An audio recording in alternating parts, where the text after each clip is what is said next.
Okay, good morning. So today we can see about a case study on ONE, that is osteoarthritis knee.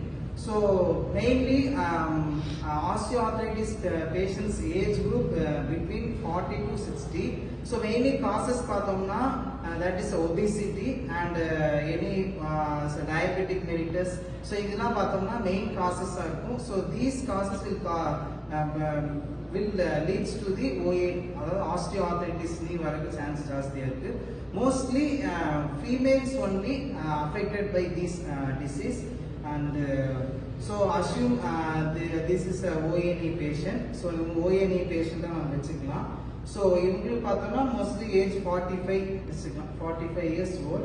So இங்க mainly இவங்க என்ன occupation பார்த்தோம்னா watchman. So prolonged அவங்க ஸ்டாண்டிங்ல இருக்கனால so இவங்க வாட்ச்மேனா நம்ம assume பண்ணிக்கலாம். So these person complaint mainly affected by mainly pain over the left knee.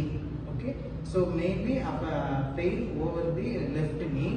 So இவங்களுக்கு லெஃப்ட் நீல பெயின் இருக்கனால இவங்க வந்து she comes near by physiotherapist. So physiotherapy பக்கம் வராங்க. ஸோ இவங்களுக்கு நீ பெயினால வந்திருக்கனால ஸோ நம்ம என்ன பண்ணலாம்? So first we can diagnosed due to by the x ray.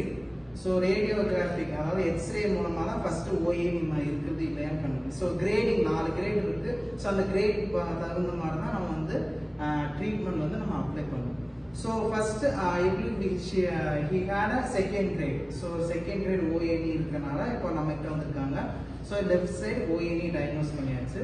So on observation, so இவங்க பார்த்தோம்னா mainly obesity இருக்கவங்களுக்கு தான் வரும். So he had a obese body and also present in that knee swelling is present, redness also present.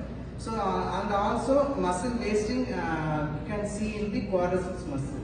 So quadriceps மசிலும் weakness ஆக ரொம்ப chance ஜாஸ்தியாக இருக்குது. ஸோ அந்த மாதிரி இருக்கும்போது ஸோ ஃபஸ்ட்டு நம்ம ஸ்வெல்லிங் நல்லாவே அப்சர்வேஷனில் பார்த்தாலே தெரியும். அண்டு அப்புறம் டிஃபார்மிட்டி வந்து எதுவுமே இருக்காது, மோஸ்ட்லி இருக்காது. பட் ப்ரொலாங்காக கிரேட் 4 போயிடுச்சுன்னா அவங்க வந்து நான் என்ன டிஃபார்மிட்டி வரலாம், பவுல் லெக் நீ டிஃபார்மிட்டி இல்லை knock knee deformity. Mostly bow leg deformity தான் மோஸ்ட் காமனாக வர சான்ஸ் இருக்குது. ஸோ அதனால இவங்க வந்து இப்போ அடுத்த பால்பேஷன்ல பார்த்தோம்னா வார்ம்த் வந்து கண்டிப்பா பிரசண்டா இருக்கும், வார்ம்த் கண்டிப்பா இருக்கும்.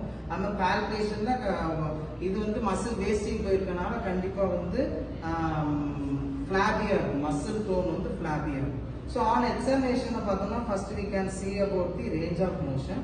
ஸோ ரேஞ்ச் ஆஃப் மோஷன் எப்படின்னு பார்க்கலாம். ஸோ ஃபர்ஸ்ட் பார்த்தோம்னா நீக்கு வந்து நம்ம பார்க்க போறது வந்து 2 என்னென்ன ஆக்ஷன்ல இருக்கு, flexion and extension, only 2 action. So அந்த ரெண்டுக்குள்ள அந்த மசில்ஸோட ரேஞ்ச் ஆஃப் மோஷன் நம்ம ஃபர்ஸ்ட் பார்த்துக்கலாம். ஸோ யாராவது ஒரு ரேஞ்ச் ஆஃப் மோஷன் நீ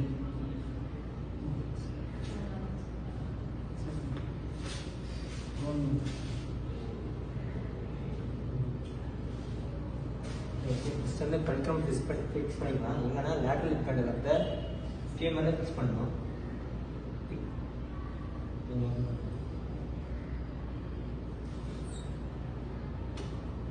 இப்போ வந்து ஹிப்கோட நீ டச் பண்ண மாதிரி டச் பண்ணணும். சரி, இவங்களுக்கு வந்து ஸோ ஓகே.